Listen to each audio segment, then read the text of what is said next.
Széchenyi már jól ismeri István bácsit és a szobájában lévő játékokat is. Második éve jár a Beszédjavító Intézetbe heti rendszerességgel. Vannak vele nehézségek abból kifolyólag, hogy ha például ő mondana valamit és nem értjük meg, akkor egy idő után elveszti a türelmét, hogy miért nem értjük, és olyankor nehezebb egy kicsit vele. Húzzuk a szekeret, forgatjuk a kereket. Zétény 3 évesen még egy szót sem szólt.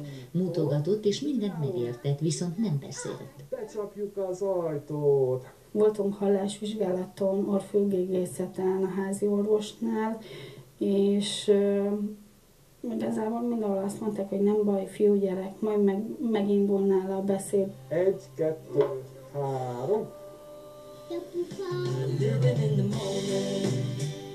Az anyukát ez nem nyugtatta meg, ugyanis a kisfiúról fél éves korában kiderült, hogy hipotón. Mi ugye azt jelenti, hogy a nyaki ízületek, vagy nyaki izmok meg vannak feszesedve, a lába viszont nagyon hajlékony volt. Dévénytornára jártunk, ahol a szájnak a belső izmait is masszírozni kellett. Itt a szemem, itt a szám, itt pedig az orrocskám. A dévénytorna már kicsit későn volt ahhoz, hogy a szájizmok rendbe jöjjenek. Ilyenkor a szülő számára nem marad más, mint tanulni és megtalálni a megfelelő szakembereket, akik segíteni tudnak. Ha akarok, ugrálok!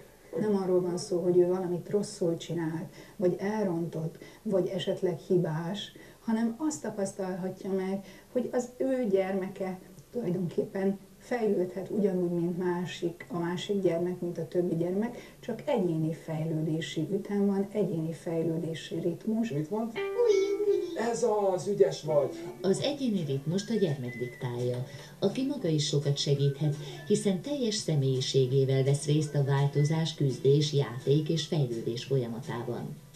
Persze vannak bevált módszerek, például egy kisfiú mindig lázba hozható autókkal, motorokkal, hajókkal. Vagy különböző szerszámokkal. Tartalom, hangutánzás, testi és szemkontaktus, észrevétlen javítás és folyamatos ismétlés. Ez a lényeg a foglalkozásokon és otthon is.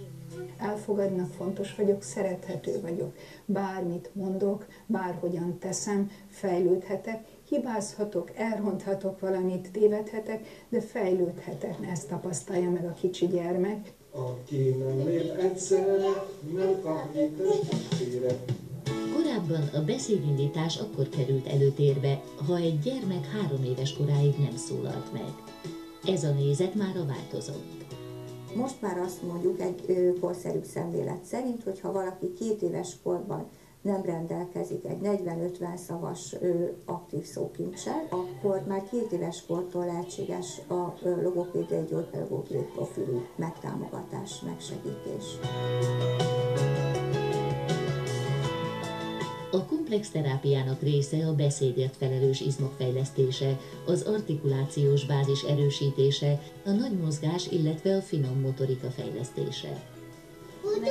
Hát én hadd ne feküdjek le, jó édes. Gyöngyöt főztünk, formát beillesztettünk, mondókáztunk, kézzel számoltunk, tehát olyan mondókákat mondtunk, amire mutogatni, kezet használni kellett, illetve tornáztunk. Egy gyermek még fizikai élményként éli meg a beszédet. Ezért a nagy mozgások és a finom motorikát fejlesztő mozgások fontos szerepet játszanak a beszédindításban. A mozgás és a beszéd öröme észrevétlenül összekapcsolódik. A beszéd hiánya a gondolkodás és a szociális élet sérüléseit és elmaradásait is magában rejti. Ám a gyógyulásra van remény, de ehhez a szakemberek és a család összefogására van szükség, hiszen a gyermekek fejlődése, az idegrendszer differenciálódása folyamatosan változik, alakul. You want my love, I'm still looking up.